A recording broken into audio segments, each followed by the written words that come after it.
All right, so we've got Austin Westphal, the general manager at Avondale Golf Club in Hayden Lake, Idaho. And the reason why I say that really slowly, Austin, is we have sort of a funny joke about how sometimes people get it mispronounced, misnamed with Avondale. What's a story that comes to your mind there? Just to start off, why people they call you what now? So we launched an AI answering platform in our golf shop this year. It takes care of our non-member bookings, and it's basically we have over 50 robots that answer the phones. So our members have more direct contact with the golf pros, and the non-members have to book through the robot. But the robot collects credit cards and everything as well. But when they were training the robot could not pronounce Avondale. It was Avondale, and then Avondale. It was very strange. It actually still is not perfect to the point I want it, but I'm hoping they can get it figured out by next golf season. It doesn't seem like that hard. They should just be able to record me saying it, or record them and train the robot. But yeah, it's funny. We get that all the time. That's an interesting one. I mean, we've talked about some other stuff, but I didn't expect that you saved that one. That's pretty interesting. Also a cool idea. Honestly, yeah, it's a cool idea. Really good. In terms of, just the idea is just to have the members have more interaction, because that was one of our members' biggest complaints was nobody in the golf shop ever picks up. But anybody that's worked behind the golf shop counter knows that phone rings 60 times a minute. Especially if you've got, and also too, even just whoever's in front of you, in front of the golf professional staff. If they're literally in front of you, they should get they're ready to check in, ready to pay, ready to spend money in the golf shop, as opposed to somebody out in the future. They're important, but the person, often I've always thought that the phone problem, it actually negatively impacts the person who's actually there to pay today, there to be a customer today, and that's bad business. So that's a smart way to use AI. So you were telling me another story about sometimes there's a few Avondales around the world, or Avalons around the world, and sometimes there's confusion about that. Can you tell me one of the funnier ones? Yeah. So we were talking about the Australia one.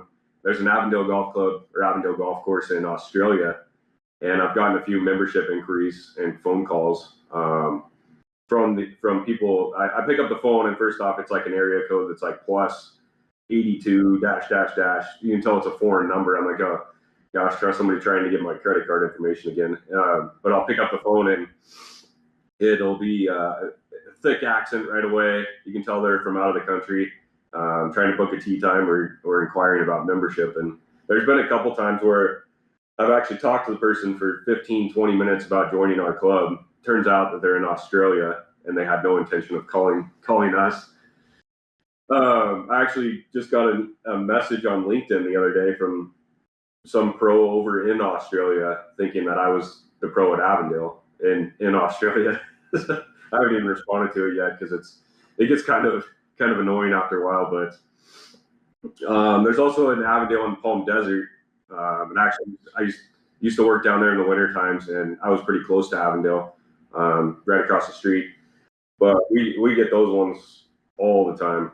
I remember, I think Skip Whittick was the pro there for a long, long time. Yeah, and he was a senior tour rules official, so that's how I knew him. So one of the questions, we got a little bit on interesting track there, and part of the reason why I brought that up is because I even made the mistake recently where I got them in my brain. I put Avalon on a document, and Billy Bomar were busting my chops, which is totally fun. That's what friends do to friends. I deserved it. So the question that I love to ask is, how did Austin Westphal find the game of golf? Like, how old were you? Who sort of inspired you to do it? I would love to hear that story. Yeah, so I actually have quite a big story here, Monte. I was growing up, I was really into hockey. My family was a hockey team, hockey family. My brother and I both played. We were rink rats. We basically would stay at the rink all the time. But my dad was actually a golf pro growing up. He was the pro, one of the pros in Meadow Springs and Tri-Cities.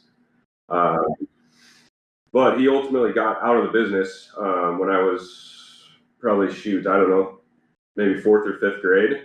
Just wasn't home enough. He worked all the time, and I would go out to the golf course probably once a year. And so this is something I hope my daughter never says, but I never really wanted to be a part of golf or be with golf because my dad was always at work golfing.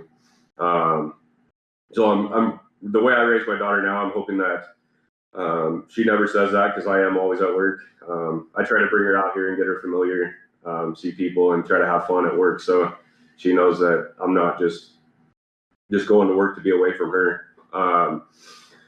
But really, I wasn't really into golf. Played hockey until it was freshman year of high school. My parents got divorced, and I kind of started falling into the trap of hanging out with the wrong people, running around doing things I shouldn't have been doing.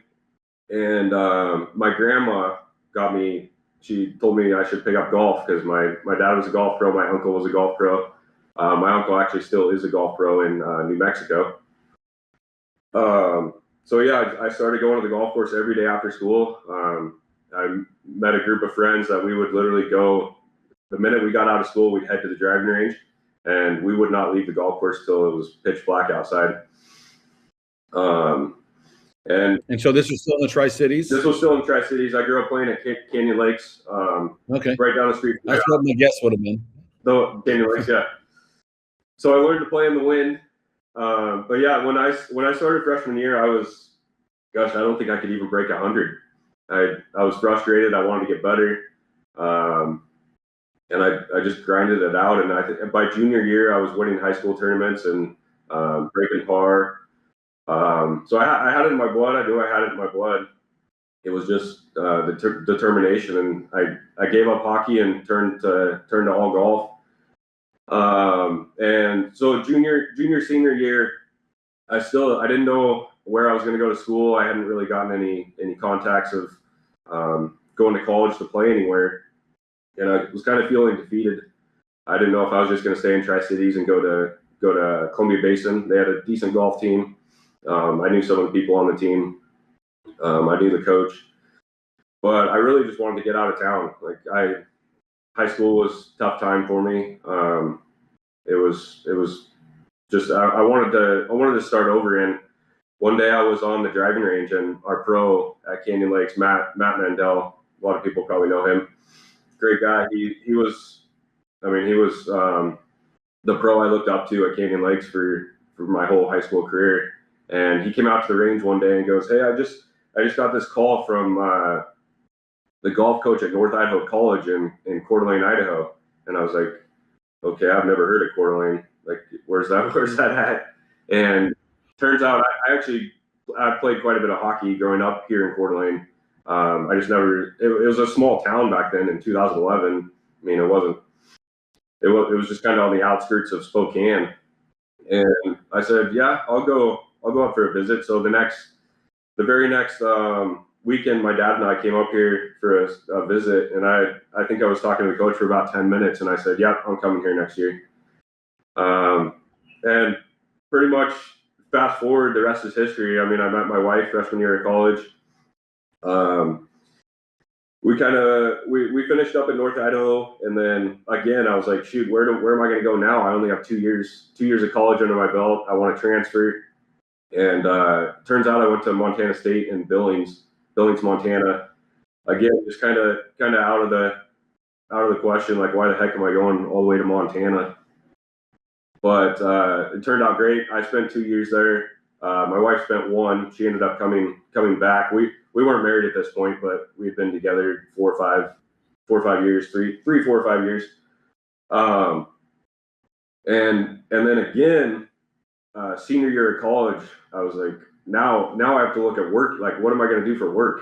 Like, I had no idea. At that time, I did not know I wanted to be in the golf business. I was honestly thinking about getting into marketing. I really like marketing, or finance. I mean, I'm a spreadsheet guru. You put a spreadsheet in front of me, and I can't get off of it. It's like a gamer playing video games. So I was either going to get into finance or something along those lines. And that was when Dan Porter called me one day when I was at in Billings, and he's like, "Hey, my assistant just left. I want you to come back and be an assistant here." And this was after working on the grounds crew. When I worked at North Idaho College, I started here at Avondale, just working in the summer times. Kind of thought for a while I wanted to be a superintendent. I really liked mowing grass, being out and really just, I'll get into some of this later, but really just preparing the golf course for the members' experience really got me. And still in my role right now, that's the thing I love is creating that experience for people, like seeing somebody with a smile on their face after they just made a birdie, or taking them on a golf trip that they just had the time of their life. So I did that during college. And then, so senior year, Dan called me and said, "Hey, do you want to come back and be an assistant?" And I was like, I didn't really know. I was like, shoot, I don't know if I really want to go down that road. My dad was in the business. I just don't know if that really intrigues me, but I kind of thought about it, and one of the other things that kind of scared me was when I start something, I go all out. Like I'm not going to slack off. I'm not going to just do a career because I'm going to do a career. I wanted to make sure it was something I wanted to get after and do that. So anyways, I think it was a week later, I did everything I could in the PGA program, up to the point I could keep my college status and still finish the season. So the minute so our GNAC championship it's up here in Coeur d'Alene every year at the Coeur d'Alene Resort. And the minute, actually that night when I finished my last college round, I sent off my application to the PGA. I was all in. I was ready to go. And I came back and started working as an assistant that summer. Immediately, Taylor Porter and I created a huge junior program. I think at one point when PGA Junior League started, we had one of the bigger programs in Pacific Northwest. And we always had a junior program here, but it was, I don't know, 10, 20, 30 people involved. It was kind of just a summer clinic. But we went all out with the junior clinic, or PGA Junior League, started a huge program. And then ultimately we went over to Operation 36, and we ended up with, when I stopped that job as an assistant, we had like 250 families involved, and I think they're up to 300 or 350 now. But yeah, that's kind of how. Yeah. So there's a lot of nuggets in there. You kind of covered a lot of different things. So, you mentioned Matt Mandel. Got to throw him a bone a little bit. He's still at Canyon Lake. So what's something that you find yourself remembering about Matt that you admire, that you want people who are high school kids to see in you? Really, Matt was always just the guy that held everyone accountable. Like, he would be there for us when we needed to get better, and he was always a stickler about making sure we behave on the golf course, and that's huge today in the junior world. We deal with that here at Avondale. There's kids that like to mess around on the golf course, and really just showing them, hey guys, this is a gentleman's sport. It's not for messing around. It's for having fun, but we have fun in other ways. That was one thing I remember. Our buddy group, it was just holding us accountable, and it really helped. Do you remember? I know that you probably were a coworker of his, because that's when I met Russell. He's now the coach at North Idaho College, but I don't know who the coach was. Yeah, it was Derek Thompson. So he was one of the assistants here at Avondale, and when he left to move to Iowa, that's when those positions opened up for Dan Porter, and that's when Dan asked Taylor and I both to be an assistant, and it worked out great. I mean, everything in my life, Monte, seems like it's just fallen into place. I mean, the job I'm in now, I can get into that a little bit, and yeah, we can definitely get into that. I still think there's some other things that are pretty cool. Like the interesting part too is the fact that you went to North Idaho College, and then you went to Montana State in Billings, which is not the Bobcats, it's the B, which is, what is it, the Hornets?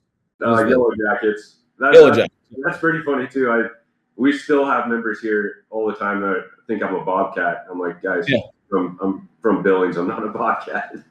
Yeah, I know that. I mean, that used to be my territory, so I know that it's literally an animal with a stinger. So I know that. When I picture the logo, looks kind of like the Charlotte Hornets logo, a little bit.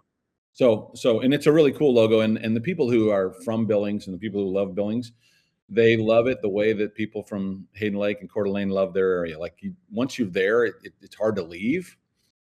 And you probably, if you had never lived in Coeur d'Alene, you probably would have had a hard time leaving Billings based on the experience I've had with other people. But you were already in Coeur d'Alene, so you're like, I want to go. Yeah, I didn't really like Billings. I wasn't a fan of it. Okay. I don't know. I mean, I enjoyed my time there. I wasn't going to quit school and come home, but it just wasn't. It wasn't somewhere I would have stayed. Okay. Yeah. And partly weather. It's funny there. You can actually golf year round there. Like they keep their courses open if there's not snow on the ground. But the weather's horrendous. It's windy all the time. There's no leaves on the tree for about 10 months a year. It's pretty depressing. So it just made you appreciate Coeur d'Alene, sounds like. So, and also I'm betting your future wife, longtime significant other, was like, nah, I prefer Coeur d'Alene too. So that always makes it. One of the things you also said I thought was interesting is that you really enjoy marketing, finance, and that you look at spreadsheets and you sort of gamify them. I think that's actually a really interesting approach for people who are your age. And then, my son Mason, he's in the same sort of thing. He approaches things as a game. He gamifies everything. And I think I see that in you. And that's also, again, what drives you, is so you don't look at it as a problem. You look at it as a game to win, a game to overcome and learn from and get better at. And I think that's a generational thing, growing up with the video game world. I mean, I'm older than you, as you know. So the video games were different in my era. They were not that interesting compared to what they are now. They were fun, but they were not that interesting. So you mentioned also the call from Dan. What are some of the things that you learned working with Dan Porter? Yeah, so Dan's a big reason why I've developed the way I have developed over the years, and it's not because Dan's like directly helped me with anything. Dan's the kind of pro that he wants to turn you loose and see what you can do, and it's been that way since day one with both Taylor and I. Basically, didn't dictate what we did on a day-to-day basis. He just constantly reminded us, just go get it, guys, just get after it. And we just kind of took it to our own. We knew what we wanted to do. We wanted to grow the game of golf and make our facility better. Avondale's been an amazing experience. Something you just said there is actually kind of cool, because again, different generations. I'm in that interesting group in that I'm in the 50s, right? Not interesting, probably pretty boring. I missed that first spot, Monte. It was cutting. I was just saying that, the interesting thing about generation is that Dan's particular generation tends to sometimes be the kind that doesn't want to give up control, because they had to in order to get to where they had to be people who did it all. And so it's hard to give it up. And so I admire you bringing that out about Dan. And it's another reason to me to respect Dan. And that, again, he said, here's what I need done. Go get it done. And I think he equipped you. I remember meeting at a Sweet 16. I remember one of those times when dinner or lunch was probably with Pete Trudeau in Pacific Golf and Turf. And remember, we had lunch upstairs. It was one of those times where normally, you kind of go next door, but we had to go up the elevator. And I happened to get in the elevator with the three of you. And I still remember getting in the elevator with you guys. That's how meaningful the interaction was. And Dan was super proud of the two of you. Obviously Taylor is his son, but in his eyes, you were both his sons, and in a proud way. He was proud of what you both were doing, and he was bragging about your work. And obviously, that's when we were talking about PGA Junior League, because that was kind of my focus. I had a job more like Patrick or Apollo in the player engagement space at the time. And so, but I just always remember that conversation. And again, he was super proud of you, and you guys were making huge impact in Hayden Lake in that space. Like you said, I mean, you were definitely leaders in the Inland Empire, at least on the eastern side of the chapter, and did a great job. So I think it's really cool that you mentioned that about Dan. I just can see that, because I've seen so many individuals who are, at that time, he was probably late 50s, early 60s, probably late 50s.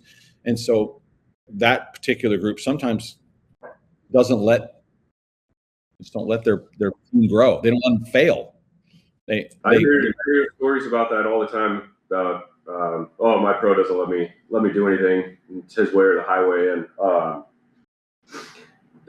I've taken this into my own leadership aspect now.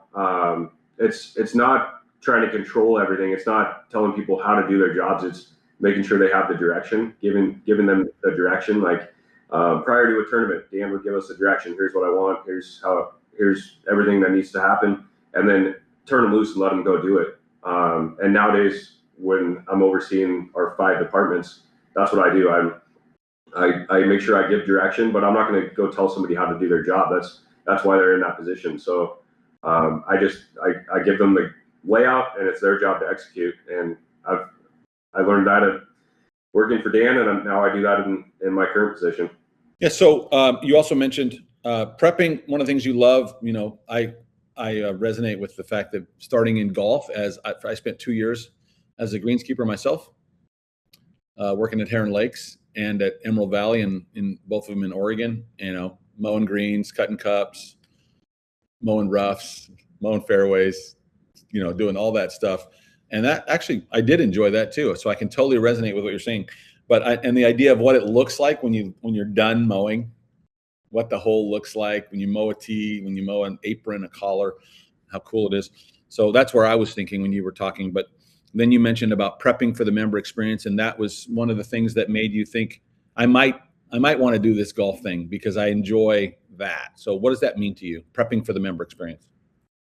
Yeah, I mean, I kind of got into it, but it's really, I don't really. Maybe what does it mean now? What does it mean for you now? Oh, I mean, like as you went from being a greenskeeper to now you're on the. Oh, now it's everything. Now it's the golf experience, the food and beverage experience, member trips. I mean, I love organizing member trips for our members. We try to do a couple per year. We take 16 to 20 couples on these trips, and just really have a good time. And we actually started that. That was one of the things I learned as an assistant is we started a Canada trip with our couples, and we did it for a few years. And then COVID happened, and we had to stop for a couple of years, and we actually just brought it back this year. But just seeing people have fun and making them want to be a member of Avondale or a member of my club is what really gets me going. Like I hate when people have a bad experience.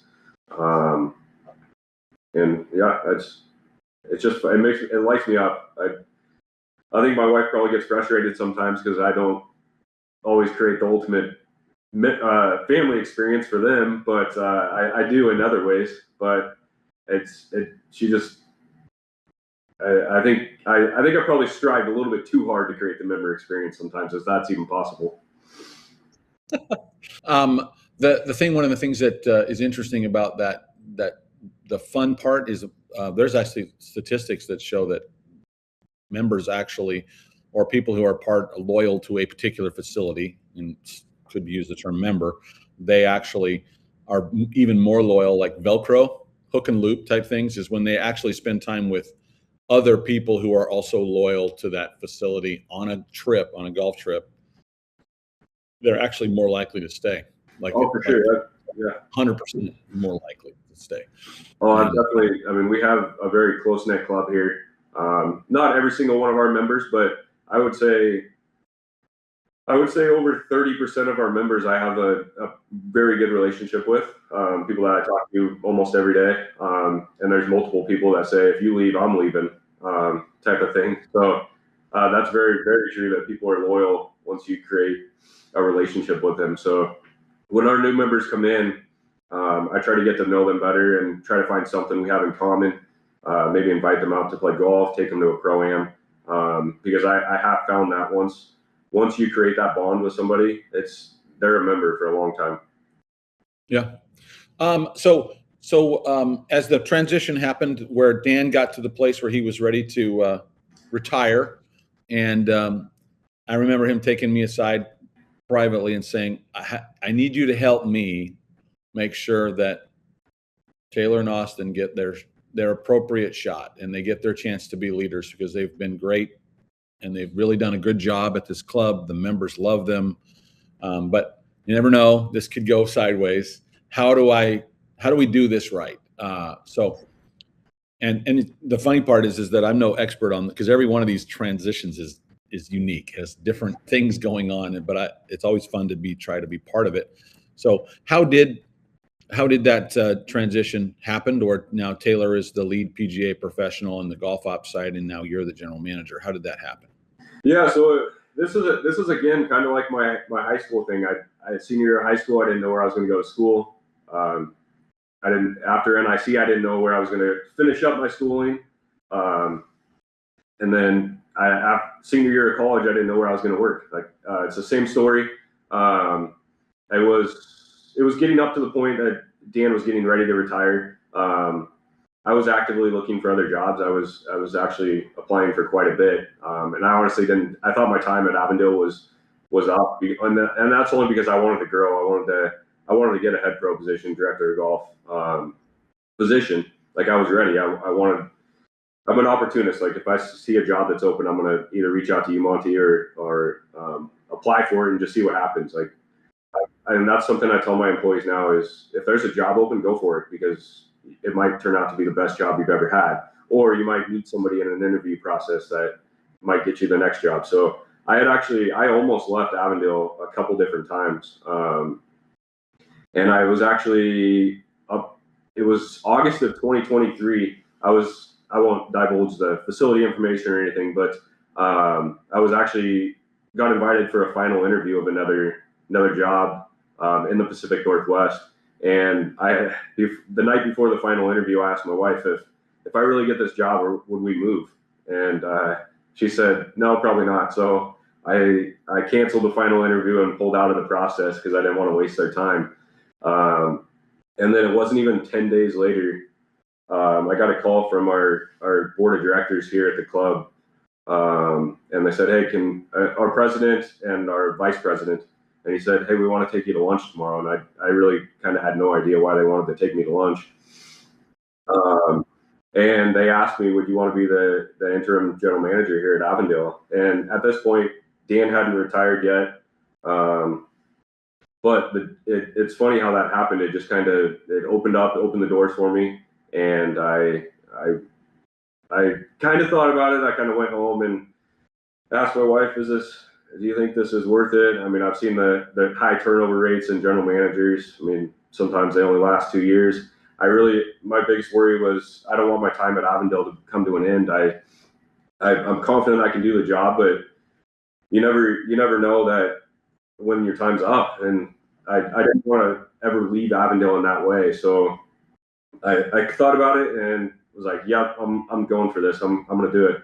And at that time, I didn't have any general manager experience. I really didn't have food and beverage experience except for my training with PGA and just my overall knowledge of the confidence that I can do it. So yeah, I instantly just got after it, and I changed so many things here at the club for the better. And our board of directors were blown away. They kept me as interim general manager until January of, what would that be, 2024, and then offered me the full-time job. And yeah, the rest is history.